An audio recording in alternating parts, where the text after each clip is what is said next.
All right, good evening, everyone. A little loud there. Craig gonna fix me up here.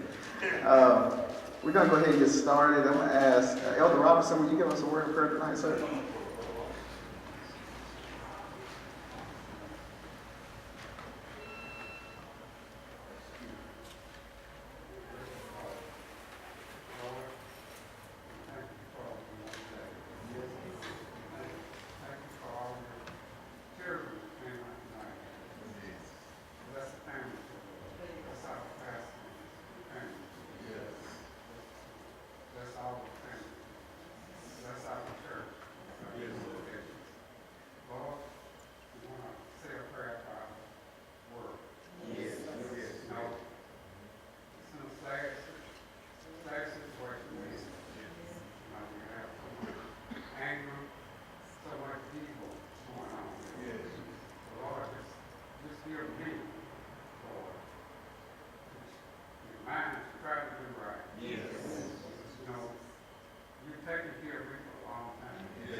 Isn't it good to just give God praise sometimes? Just take time to think back on how good He's been. Thank you, Elder Robinson, for just lifting up that prayer and just giving praise to God. And he said something that I love to hear. Anybody else glad you had a praying mama and grandma? Amen. The prayers are powerful, and most of us, if not all of us, are still being kept today by prayers that were prayed many years ago. There's power in this faith and this relationship that we have with God. So. Just wanted to say that, we close it up Black History Month and just been reflecting on the journey that God has blessed us with as a people. And it's just good to pause and thank God for all the wonderful things He has done. Because He said something, the world we're living in is so corrupt and so evil, and too much focus sometimes is put on the evil things, and we forget about the good things that God is still yet doing in the midst of evil things around us. So let's, as a people of God, be reminded and be mindful of the blessings of God in spite of. Amen? Amen. Amen. Everybody doing good this evening? Amen. Amen. Mother Russell said she's showing up good. That's what I'm talking about. Nothing wrong with that. All right, let's get into these questions real quick. We have a question from last week. We've been talking about some issues people have in relationships in the Bible, because we were dealing with Valentine's Day and all this. So this was the last one that I think is along those lines. Make sure I got the right one. Okay, this one was, what woman fell in love with young men from their portraits? What woman fell in love with young men from their portraits? Somebody got an answer for that one? You said that ain't the right one? You sure? You copied all that, Elder Maxine? You told her, it ain't the right one. All right. Felicia, you got something? Anybody else? All right, it's on you.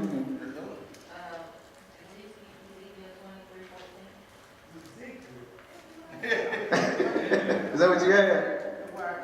You can. She said Ezekiel 23. And what verse? All right. All right, she's on the right track. Ezekiel in the Old Testament, 23rd chapter, starting at verse 11. I know it. I know. We stumped one of my teachers there. All right, go ahead. Ezekiel 23, starting at verse 11. You want to go ahead and read it?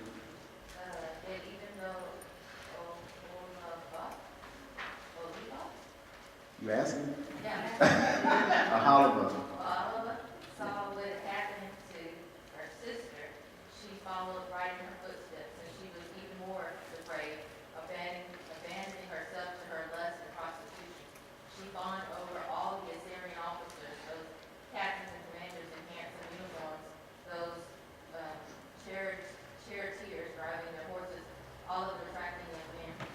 I saw the way that she was going, defiling herself, just like her older sister. Then she carried prostitution even further. She fell in love with pictures that were painted on a wall, pictures of Babylonian military officers outfitted in striking red uniforms. All right, that's what we got. You want to explain what's going on? No, because I don't know that much. I didn't even know they had portraits back then. Okay. All right.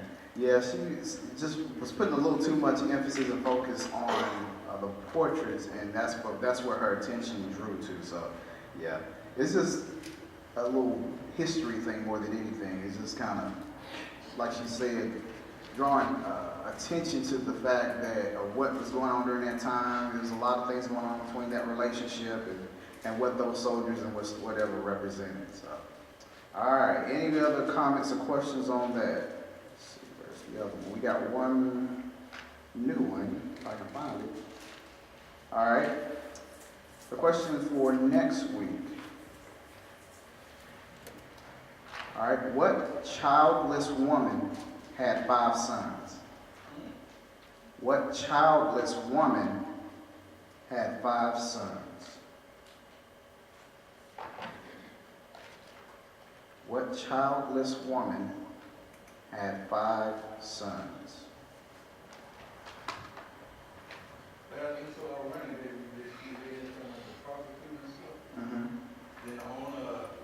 Oh, yeah. You got in some trouble then.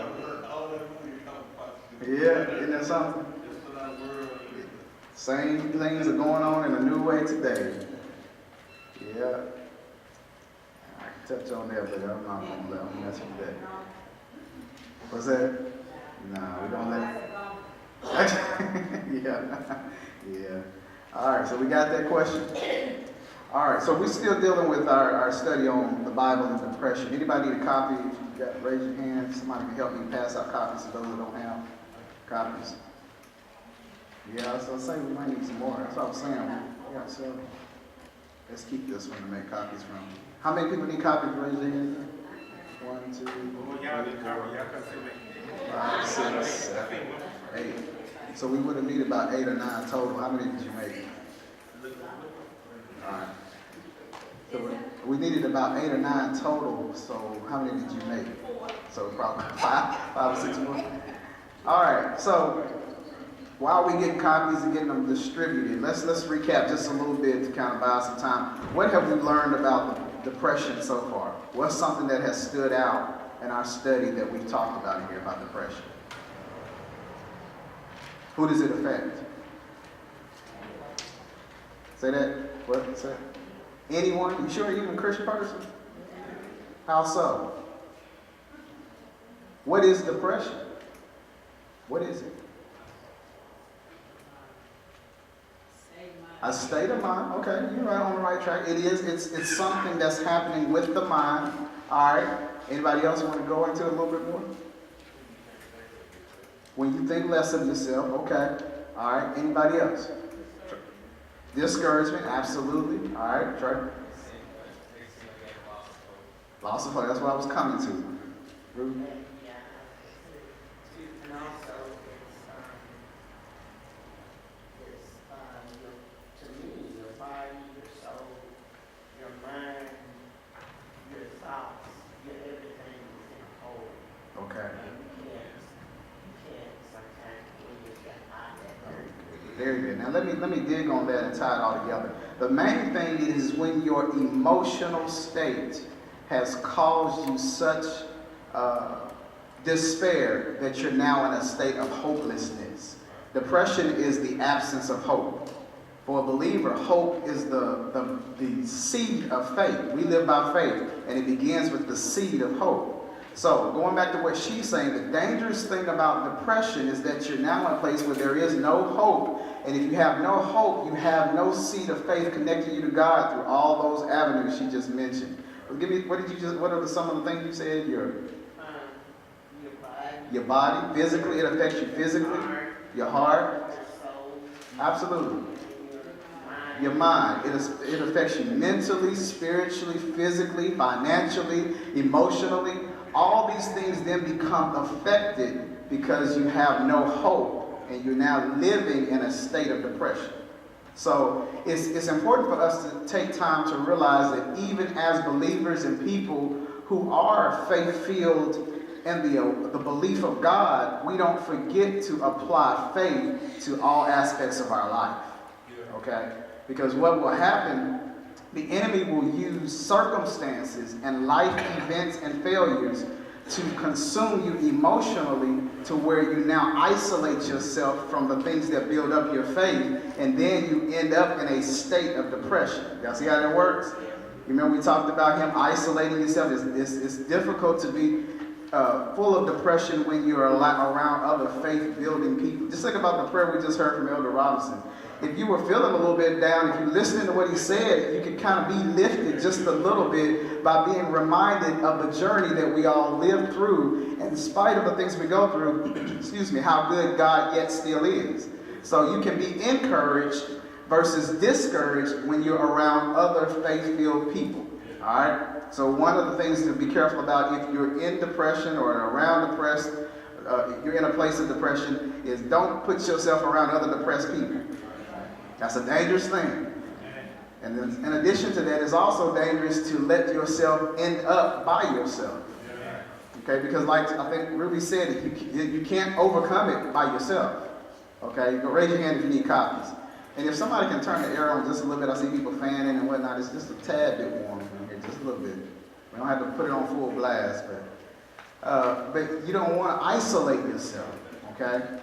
All right, what's something else we've learned about depression? One thing, I think we talked about it briefly, and I'll touch on it a little bit more as we get into the study.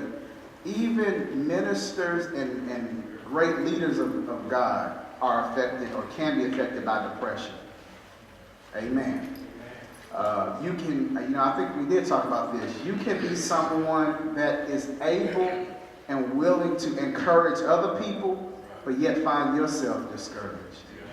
You can be able to give somebody else hope because you have the faith to know what God is able to do, but then have difficulty living in that hope for your own situations. And that is a very lonely battle because sometimes as a person of influence, a spiritual leader, a minister, whatever your vocation or responsibility may be, it may be difficult for you to voice the fact that you're struggling with something too.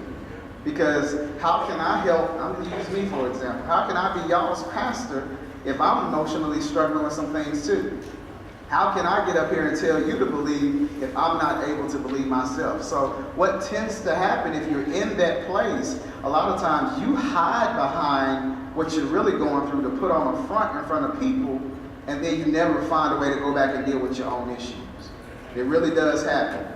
And you know, we live in a day and time where there even have been ministers and people of great faith that have actually gone and committed suicide and done things, harmed themselves in their own lives, just because you have to be able to find the outlet and the way and the means to be able to deal with your own emotional stability.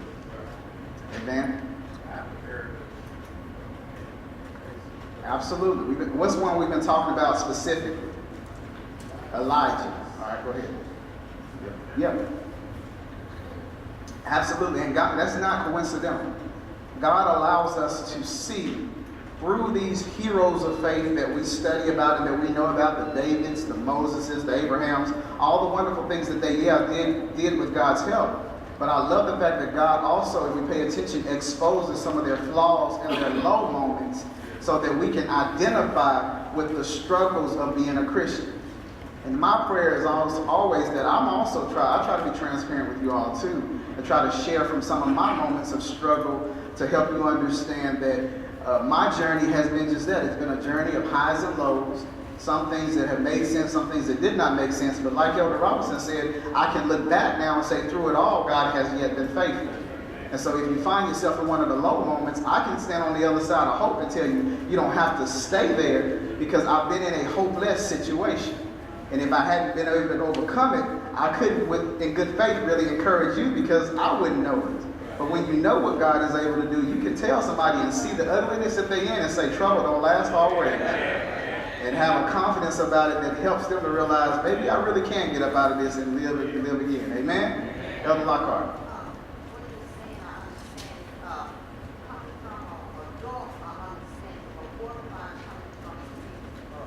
That's good.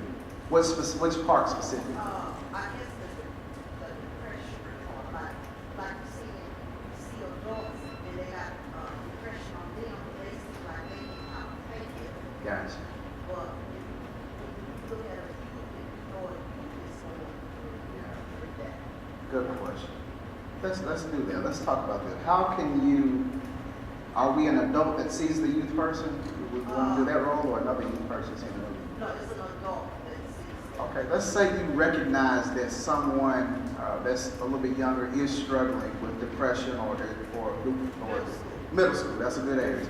How, as an adult, can you connect with that child and try to help them with that particular thing they're struggling with? Let's talk about that and give me some examples of how the best way to go about doing that. Sister, go ahead.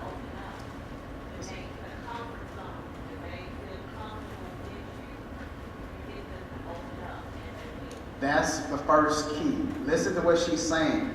At their comfort level. That's the first thing you have to do, is ask God for guidance, wisdom on how to connect with that person. Anybody else need comment? Because it's important, especially, and I'm glad Elder Lockhart asked this, it's especially important for our children and our young people to relate at their level. Because if you come at them as an adult, they're going to shut you out. They don't have time for them. They may know you right, but they don't want to hear it that way. So you have to get at their comfort level. That's the point, first point. Very good. All right, somebody give me something else. It's be willing to listen. Very good. And be willing to listen, not to rebut what they're telling you, but be willing to listen and listen to their pain. If you really listen, they will tell you where the pain is. That's one thing I've learned with counseling people. If you really listen, they may communicate it in their own language and in their own way, but they will tell you if they are comfortable enough, if you provided an atmosphere and a place of comfort. So listen, not just be ready to give advice, but listen. Anybody else? Yeah, one thing that we notice, child, every time in the church, we notice the child just keep coming to you, look forward to you, on Sunday morning, another week. There's a reason why. That child trying to tell you something. Mm-hmm. I think ever since I was a young child, I was one of my teenager, I was forced to get to a certain place, to a certain people, just to let them give me a look. And sometimes I think somebody else will go for them. They just spoke with God, nobody needs to hear. Yeah, When you see them just look, you like, that's a sign that they're trying. absolutely. Something they gonna do. There's something there, and there's a reason. Nothing, you come to you. And that's a blessing. If a child is willing to come to you or connect with you, that's a blessing, because most children, when they are suffering, they tend to shut out. So if they're trying to connect, there has been some type of connection or a light or something about you that they see that they're drawn to, so you need to really pay attention to be able to help them in that moment. Anybody else before I give one another?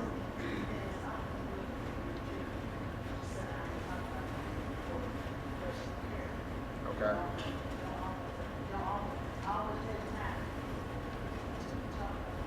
All right, that's ideal. You're right. Sometimes that's doable.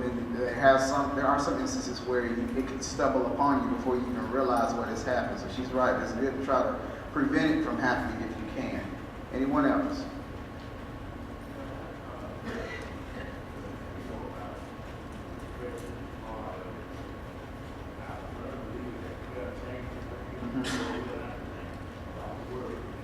About worry? Uh-huh.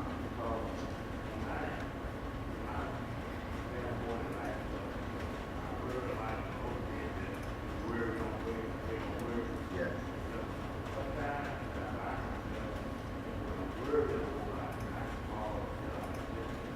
Okay. All right.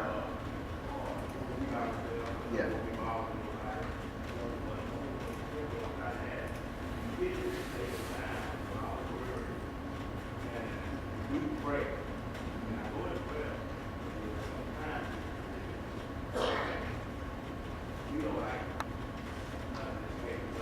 Okay.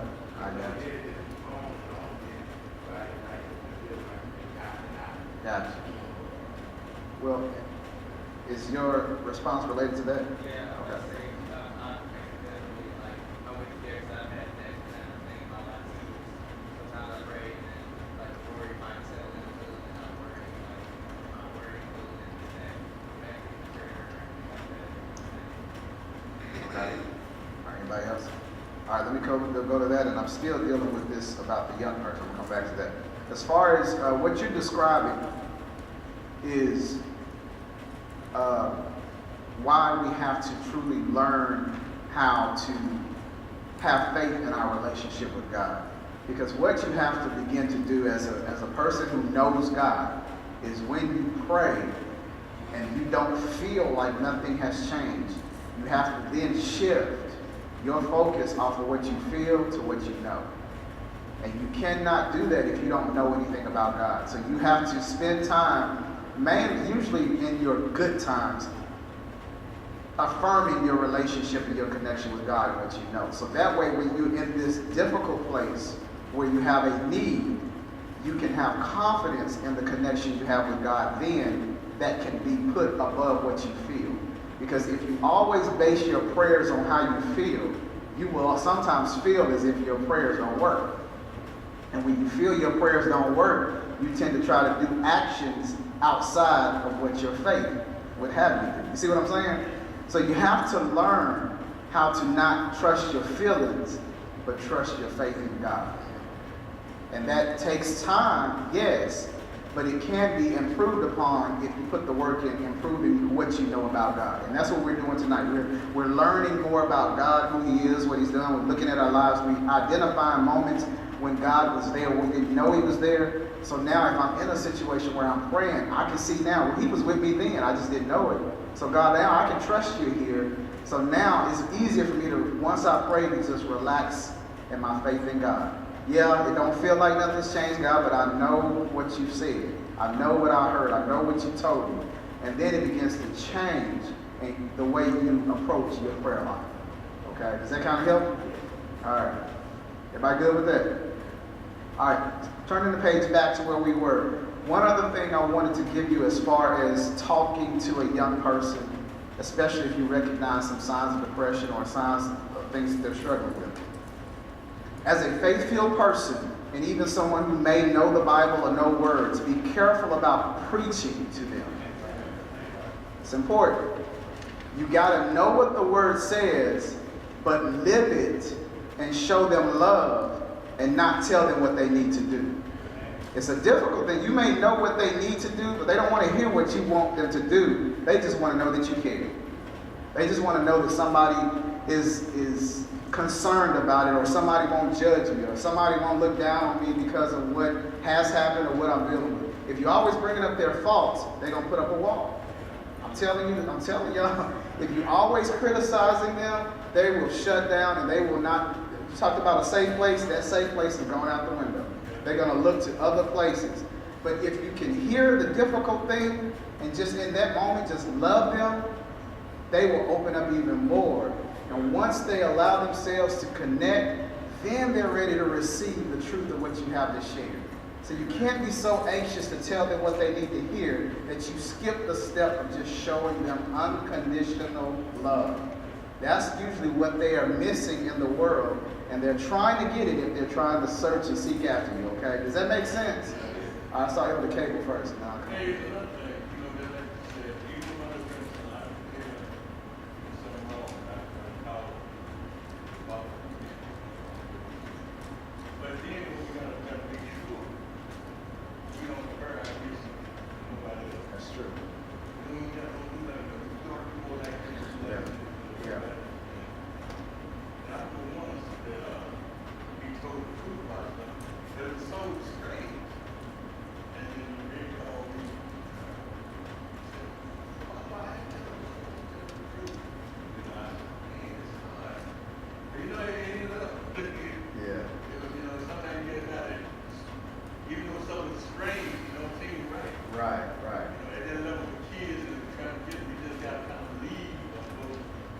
Like, got to. don't never put a kid against another. You want to be more like That's true. like that. That's true. That's it. Very good. That's a good point. Sister Elvis?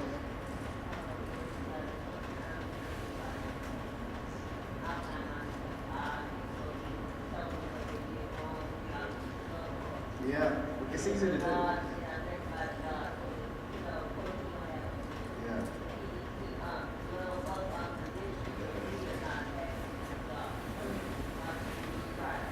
That's good. Right, and you're honest, and to our own defense, we love them so much, we really are trying to do a good thing. We really mean well. But just like, you know, when we do marriage counseling, one of the main things we spend time telling is that men and women speak different languages. We could be saying the same thing, we just saying it two different ways. Well, adults and children do the same thing. We speak different languages. We could have the same point, the same love, but if they're speaking one language and you speak in another, we're not hearing each other and it will cause a disconnect. So we mean well, but we got to learn to humble ourselves to get at their level, because if we don't make that connection, we'll never have a breakthrough. Greg Marshall?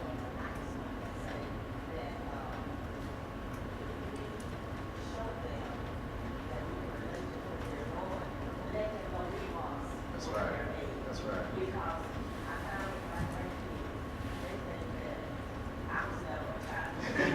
So if we get on their level. Right. And tell them, we don't put out, or maybe something simple that they're worried about, depressed about.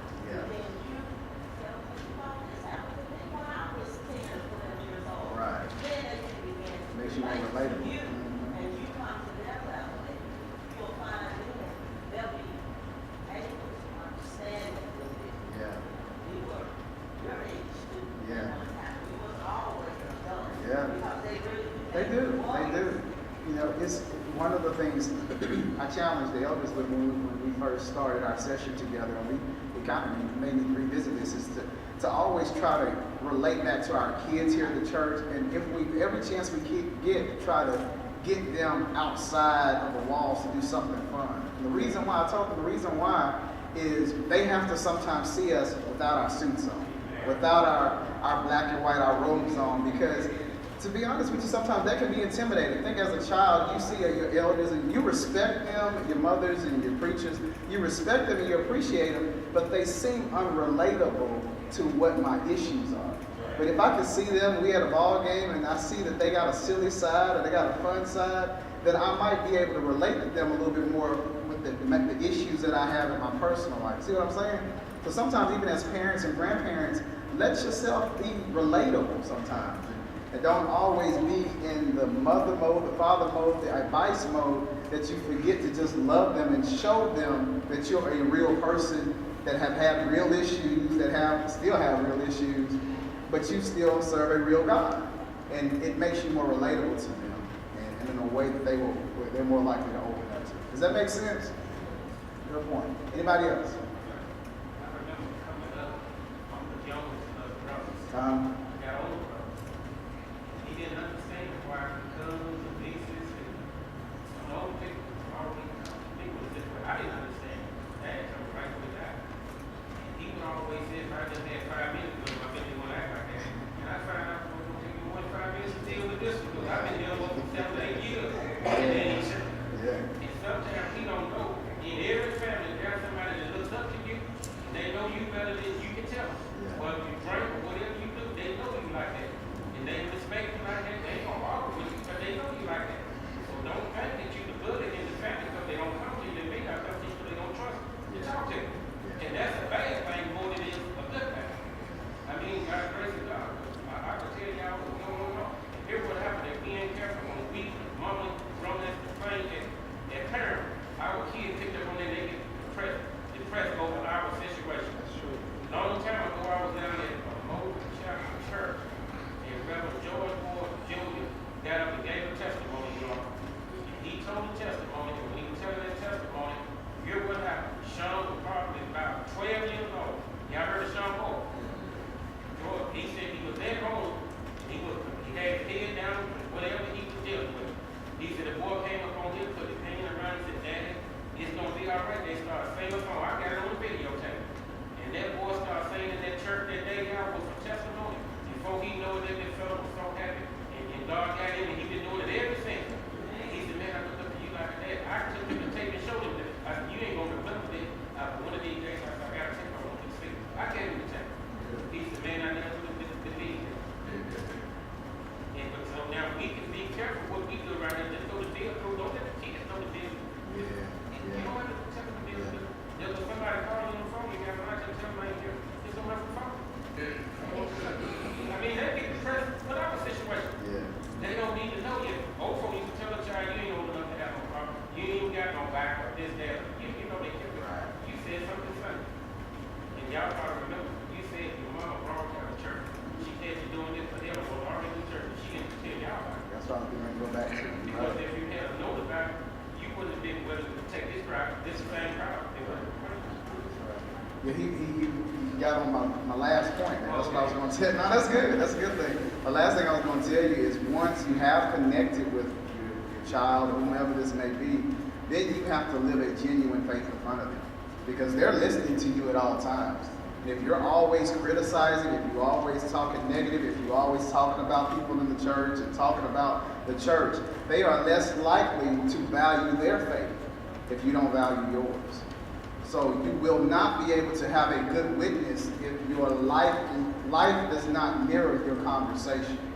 You're telling them what they should do and what God will do, but you don't live it and believe it yourself, they will not trust it. They will not believe it. And he's right. That's one thing, my mom ain't perfect. We're not perfect, but I thank God that she didn't put a lot of venom in me about things that may have even happened to her. And I'm also thankful to God that he's given me, this has helped me in my professional life, and even now that I'm in the role that I'm in. Even the negative things that I did hear, or that I was around, God has taught me not to measure people by other people's conversations. I hear people talk about, one of the best examples is on my job. Somebody I knew very well told me to watch out for so-and-so and this person. And that person ended up being one of my chiefs. And they talked about the negative parts of them, but that person was one of the best key persons in my career that I ever had. And I'm thankful that I didn't treat him like the person was saying, or else I would have missed out on some things that ended up blessing me. So God even gave me the discernment as a younger person to be able to differentiate from someone else's experience and not to make it my own. However, as a person of influence, be careful about what you say about people and what you are saying, because people tend to believe what you do and say more than they do what you actually are trying to tell them to do. Okay, does that make sense? Mother Amanda?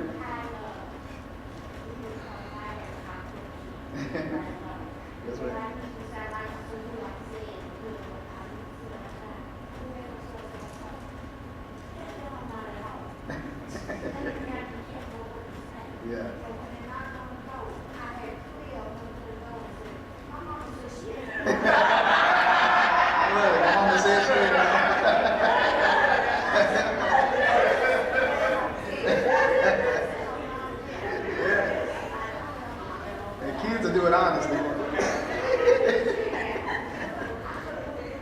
Right. Thank you for being honest and transparent. Good point. Anyone else? So those are some ways that we can relate. Does that kind of help answer your question? But and I'm glad she asked it because it's important. Y'all, our kids, and you see, we might be able to even relate to them based on our experiences and what we struggle with, but I can guarantee you theirs is a little bit worse because they're dealing with some things that we didn't have to deal with, at least to the degree that that they have to deal with. So be careful even in sharing your experiences that you don't make your experience their experience. Listen to what you may have had the same struggle, but listen to how it's affecting them and what challenges they're dealing with, because it may be just a tad bit more different than what you did. One last thing and I'm done. I know someone that's very close to me that they don't even know what they're doing sometimes, and I think it could be counterproductive if they continue doing it, but also be careful about trying to outdo somebody else's pain. When somebody is telling you about what they're struggling with, don't try to outdo them and say, girl, you don't know let me tell you. They didn't come to you to tell you about what they're dealing with so they can hear about what you see what I'm saying? So that's not the time for you to share what you're struggling with and to dump your problems on somebody else. If you're going to be a help, be a help. If not, you need to go get help yourself. All right? Amen. All right. Any other questions or comments on that? All right. So that's kind of depression, and then, of course, we talked about how it affects our young people. We've pretty much covered the first page. Just turn on the second page. And to summarize the first page, we've been talking about Elijah and how he being still used by God in a great way, kind of referencing him like being in a minister type form. He struggled with depression. He got to this place where God had done these great things through him, but now he was starting to feel like it was worthless. So he was now in a place where God is trying to rebuild him up to remind him of his great power. And the first part of the page up top, I think we read it, didn't we? At the first, okay. So when God spoke to him, how did God speak to him? Anybody remember? Was it real loud? A still small voice, a whisper. Did y'all remember why? We talked about that. Why did God not speak loudly to him? Focus and make it. Exactly. She went straight to it. Let's go and deal with it. In order to hear God's voice, you have to learn to focus in the midst of chaos. Elijah had a lot of winds and storms going on around him, but God spoke to him softly so that he could learn to focus on the voice of God in the midst of chaos around you. And you have to learn that as a believer. You got to first know God's voice in order to recognize it. So that's what you do now. You're spending time learning what his voice sounds like, what it feels like when he speaks to you, so that when life gets noisy, you can learn to differentiate the voice of God from the voice of people and the voice of other things that are away from God. Does that make sense? So it was a teaching mechanism God was using to remind him that one, I do still speak in the midst of what looks like chaos, and then not only do I speak, but you can hear me and be empowered even though there is craziness going on around you. Does that make sense? Questions, comments? And when God spoke to him in a whisper, he reminded him that he still had work for him to do and that he was not alone. Okay. So now we're ready for the middle section that says, what does the Bible say about depression? So somebody start reading there for us. What does the Bible say about depression? Perhaps you are tired too. Does it seem like you're doing your best only to have one crisis after another come upon you? Anybody ever felt like that? Trying real hard to do your best because it seems like stuff keep on happening? All right, this buzz for you. Go ahead. Do you feel like the world is Hold on, let me help y'all with that. Do y'all know what that means? I ain't talking about no Bruce Lee or nothing. Bud means message. In case you need to know. Oh, nobody saying Pastor trying to get to my stuff. This message is for you. Okay? All right, Sister Coach. Do you feel like the world is crashing in on you and there is nothing you can do about it? Do you want to just give up? Keep going. God's word has plenty to say about the That's the good news. God's word does deal with this, and it gives plenty of examples, and we're going to talk about some. Keep going. We should also recognize that more severe forms of depression can lead to or be caused by certain physical or psychological disorder. We would encourage anyone suffering from severe depression to seek the guidance of a trained counselor or mental health professional, in addition to applying the biblical tools discussed in this study.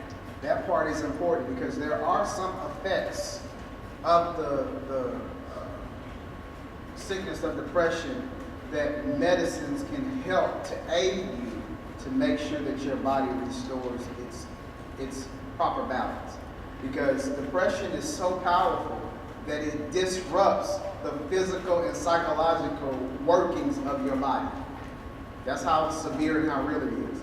So although we are going to deal with the faith part and what the word says, there are some instances and some cases where there's professional help that's needed to aid you in what you're learning spiritually. Does that make sense?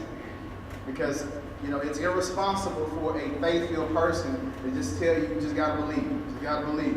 No matter what, you got to believe. That's part of it, but then you also have to be honest enough to assess either the damage that has been done or what's needed for you to overcome. And on the other side, you can't just deal with the professional part and not deal with the spiritual part.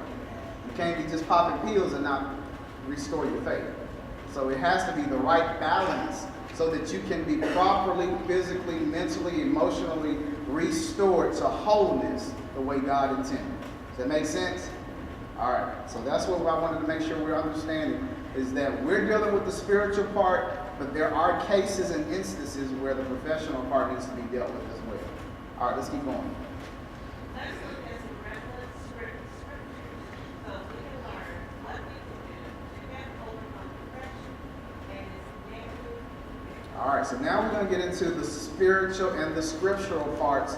We talked about the problem, we talked about the issue, what it looks like. Now we're going to start digging through the scriptures and the word to find the answers and solutions. The first thing that I want you to understand, I've highlighted it there in the middle. No matter what depression has done to you, caused you to feel like you lost, or where it's placed you, the good news as a believer, when you learn how to apply your faith will work. There's not a situation you can end up in. There's not a situation that could have happened to you. There's nothing that is going on in your life right now that faith will not connect you with the promises, the blessings, and the restoration that comes from God. And with me saying that, faith is the only thing that will connect you with the promises and the blessings and the restoration of God. Your good works won't do it. Your willpower, your effort, your pills, none of that will do it. Only your faith will connect you with God. They that worship him must worship him in spirit and truth. And we are believers that walk by faith, not by sight. And faith is what's pleasing to God. Any of those scriptures you need remind you that as a believer, faith is what connects us and accesses the power and the promises of God. All right? Questions, comments? That make sense? All right. So that's the first thing we need to know. And let's read the next paragraph.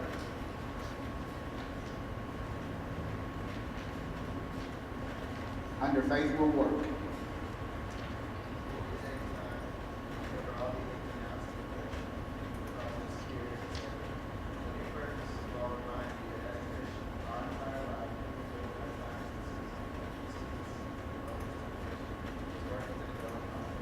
All right, let's turn to that James text as we uncover it.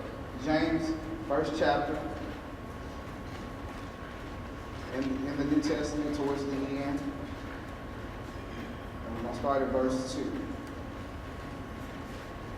wonderful thing about this is even the things that you have struggled with, that you're struggling in right now, because you are a person of faith, once you discover what this means for you, you're going to find out that it's all been used and designed by God to develop your faith.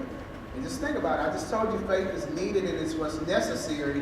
So a loving God who knows how important faith is to you will allow whatever's needed in order for you to develop what's going to help you.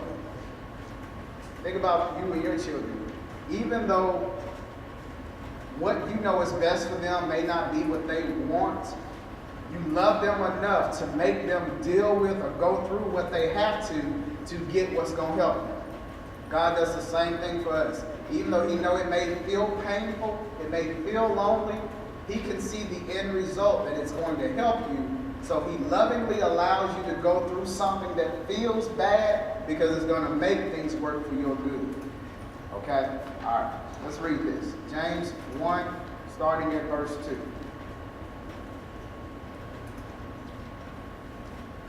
My brother, count it all joy if we fall into diverse temptation, knowing this, that the trial of your faith worketh patience. But let patience have her perfect work, that you may be perfect and entire, wanting nothing. All right. I'm gonna ask Sister Carter to read it again. I'm gonna break it down as she read it, then I want to get another translation. All right. Go ahead and start again. My brother, count it all joy if you fall into diverse temptation, Keep going. knowing this. All right, let me stop you there. You cannot count what you're going through joy until you know what He's about to tell you. You got to know the purpose so that you can appreciate the process. Y'all hear that? You've got to know the purpose in order to appreciate the process. If you do not know the purpose of something, you will dread and try to avoid the process. But if you know the end result and the purpose of it, you can then appreciate and then submit to the process. So somebody read it in another translation and think about it that way, what he's saying. He's not saying be excited when you're in a bad situation. Don't be excited when you're going through a trial. No, I don't want to go through no trial. However, if a trial is needed for me to get where I want to go, then Lord, and I know that the Lord is going to sustain me and keep me through the trial, then I'm more likely to say, okay, Lord, whatever, not my will, but your will be done. That makes sense? Somebody help me out, another translation. Start at verse 2. Uh-huh. Be glad, even if you have a lot of trouble. Okay. You know, you learn to endure by having your faith tested. Okay. But you must learn to endure everything, so you will be completely mature and not lack anything. All right. So in this example, what's the purpose? What's the end result of the trial? Maturity. All right. What is maturity specifically? That is it, but what is it specifically? What does that mean? Growth. All right. What is that? More and more faith. Anybody else? Confidence, a knowing, strength. All these things come as a result. These are growth. These things come as a result of the process. Now, what is the process? That's the trial. The pain. What you lost. What they said about you. What you felt when you felt horrible. That's the process. But it's growing you so that you have the maturity, the growth, the knowing now to know that when you pray this time, you now know God is going to hear you. Where before you kind of hoped He might hear you, now you know when you pray He hears me. So devil, forget you about how I feel. I'm going to trust what I know. All right? Y'all see that? So again, you've got to know the purpose in order to appreciate and to submit to the process. Okay? Questions or comments? Yes, sir. Yes.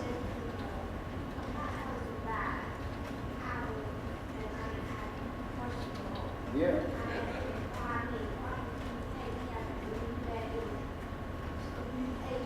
Yeah.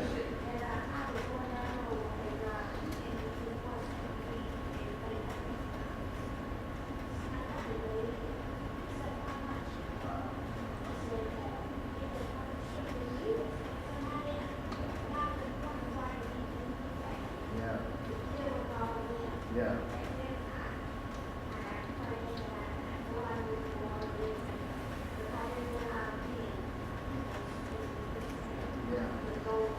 Yeah. Yeah.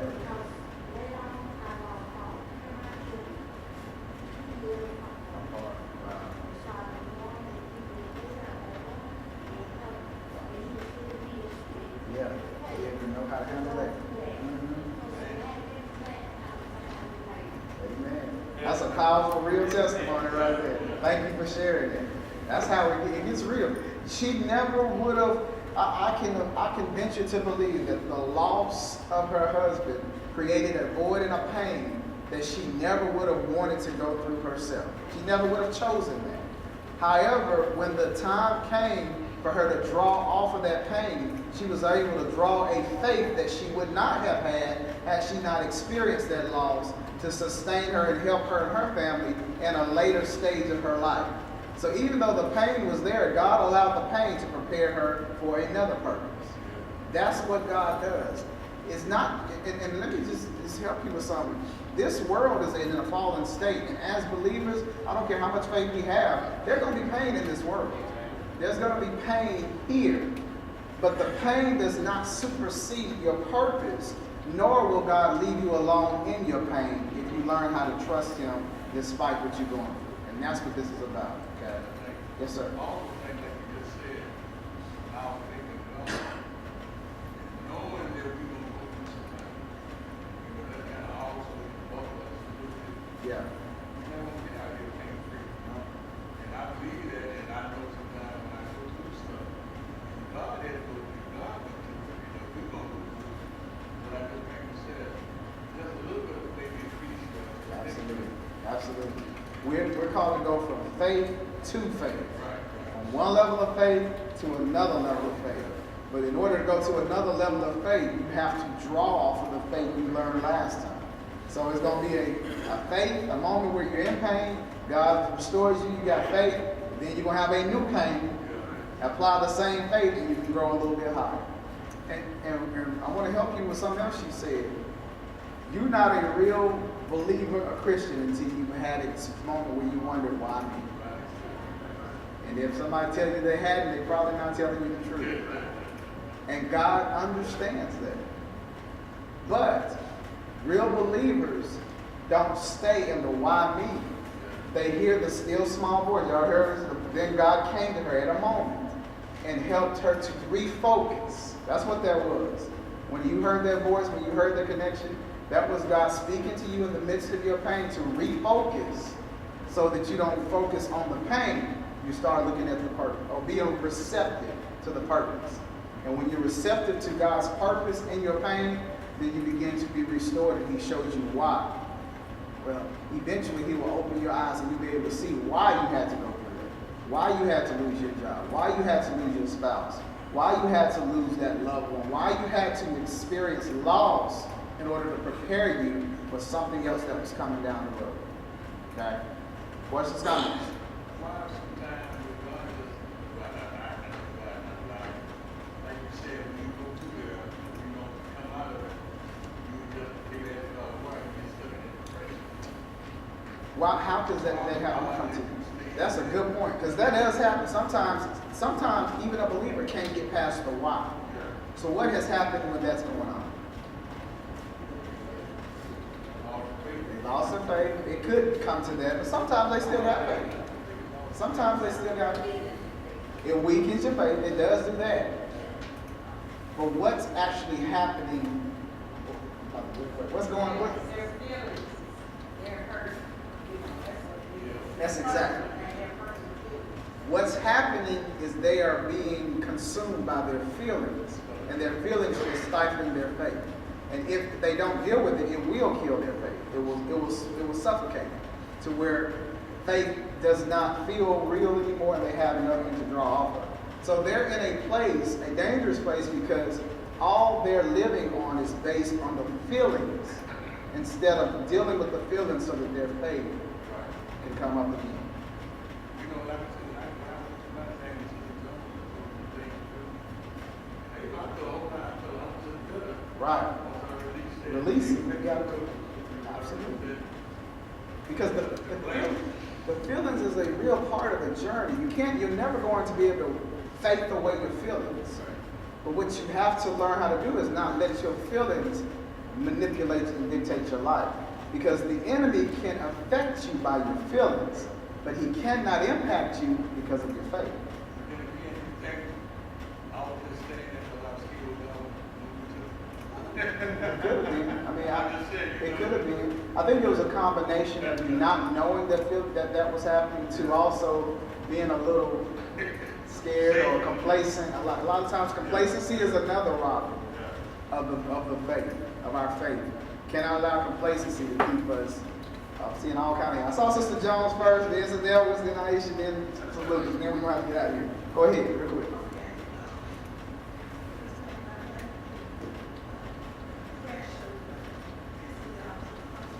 Uh-huh.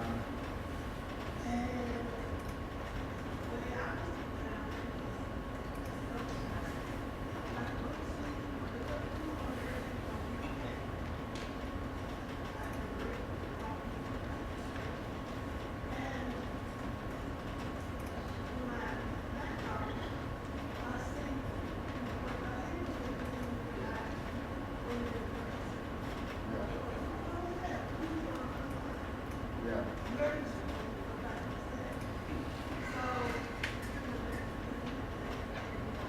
Right.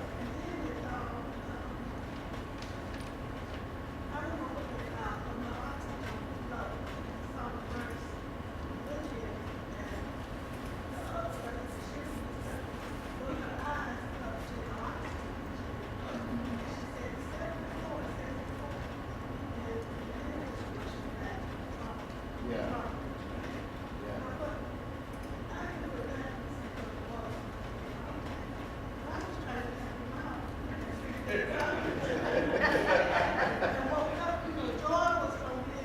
Yeah. I know it. Sometimes I think God laughs at our plans. We think we got a good plan. He's like, let me just show you right. I got this thing already worked out. Exactly. Now, if it's up there, we're going to sprint through that valley if we can. But sometimes you got to walk through it so that you can learn the full magnitude of the lesson that's needed for you to get out of it. All right, real quick.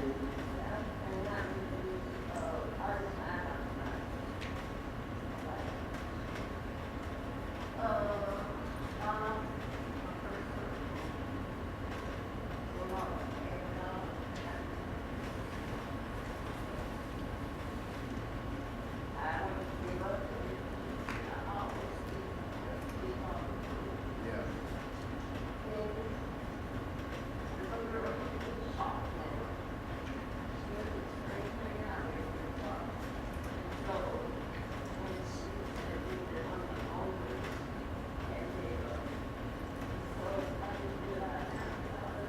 To go through that pain. That to me, I feel what you're feeling right now, is that's the most surreal and humbling thing you can experience. When you encounter somebody that's dealing with the same pain you felt, it takes you back to what you felt. But then you want to thank God because now you can thank Him for your pain because now you can go right where they are. And like I was saying earlier, now encourage them from a place that can help them where somebody else probably can't really connect with them because you can empathize, but you can't always know what somebody feels until you felt that. So you're right. Sometimes it is such a pain we have to experience to yet be able to help somebody else when they're in that pain. So thank you for sharing that. Aisha, real quick, Mrs. Lucas.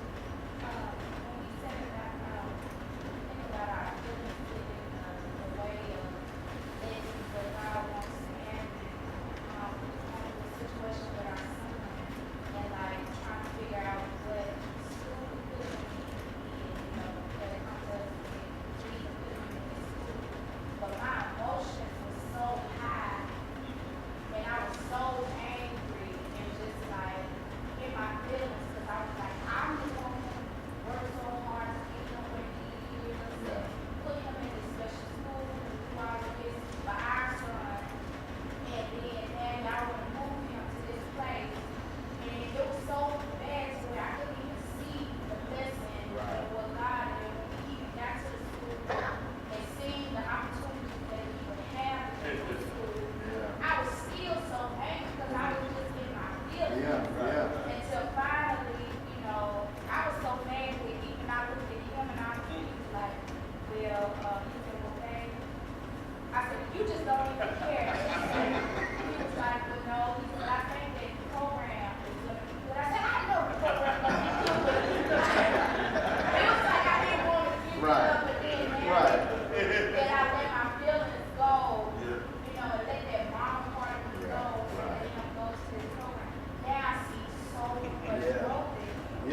I love that example. Thank you for sharing this. Because she's so right. That's what feelings will do if we allow us.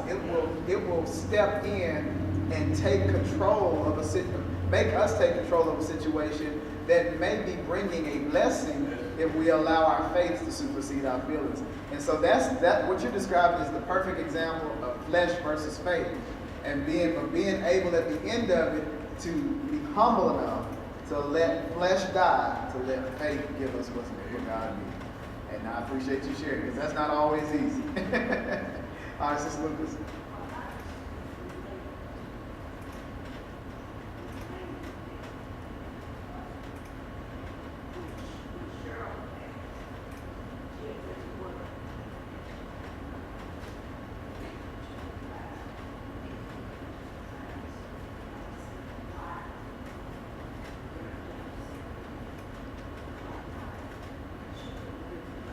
Yeah.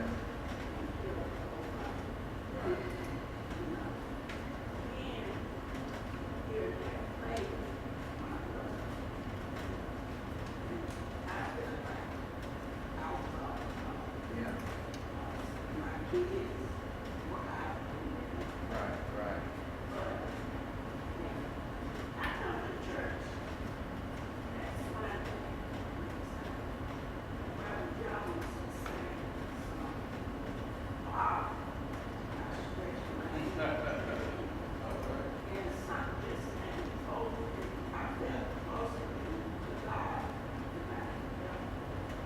Even while using this step, it's powerful, y'all. Sometimes it's the most painful moments that we never would have asked for that you learn the most about God. Because sometimes it takes such traumatic experiences to numb us enough of our feelings. Hear what I'm saying? Enough for our faith to be perfected. Because you've heard examples of what feelings will do sometimes. So sometimes God has to allow something to happen to numb your feelings. Because when you're in that kind of pain, you usually are numb. You can't really process things like you normally do.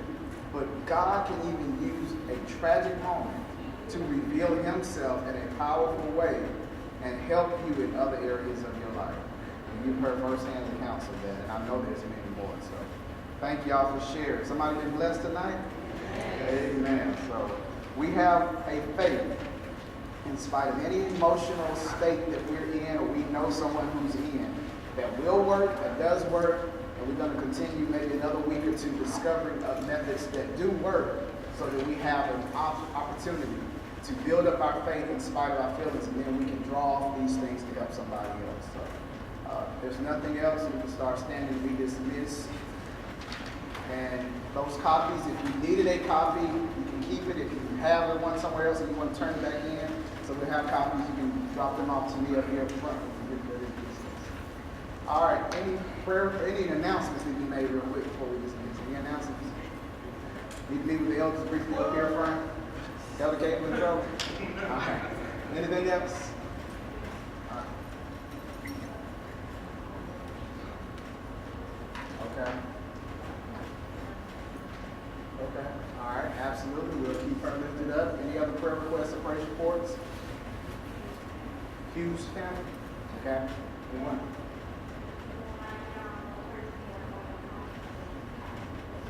Absolutely. We sure will. Anybody else? Very good. What was that? All right. Yeah, she told me she's here to stay now. Her and her family. Let's thank God for that for sure.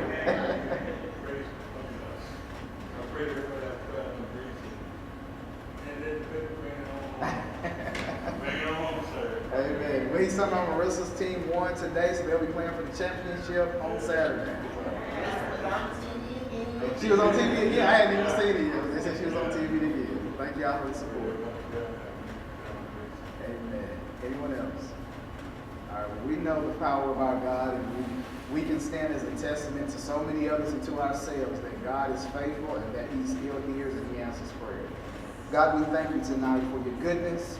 We thank you for your faithfulness, Lord God. We thank you for the many blessings you bestowed upon us as a people and as a church down through the years. Despite the life experiences that have caused pain in our life, God, you've allowed the seed of your faith to be deposited in your people in such a way that we are still holding on and we will not let go of our faith. So Lord, we thank you for even the life experiences that were painful, that taught us that there's still purpose behind pain. So let us use that example to share and to minister to other people and to find ways to let our light shine in the midst of this dark world. Thank you for every person that's here tonight, every testimony that's been shared, and for everything that's been done, because I know it's been pleasing in your sight. We thank you for the situations that have been presented, Lord God. Even now, we ask you to be what all those persons stand in need of. Be the healer that's needed, be the comforter, be the restorer, whatever's needed, God. We place them in your very capable hands, knowing that nothing's too hard for you. Lord, we thank you for the victories that we've experienced and all the great successes, Lord God. And we thank you that this church still has a heart of love, that we can love and be a support to one another and grow stronger and stronger in you. So we're thankful on tonight, God. And we ask you to be with us now as we prepare to leave and go to our different destinations and bring us back once more and again, ready to praise and lift up your holy name. We thank you for everything said and done, and we give you praise in Jesus' name. Amen.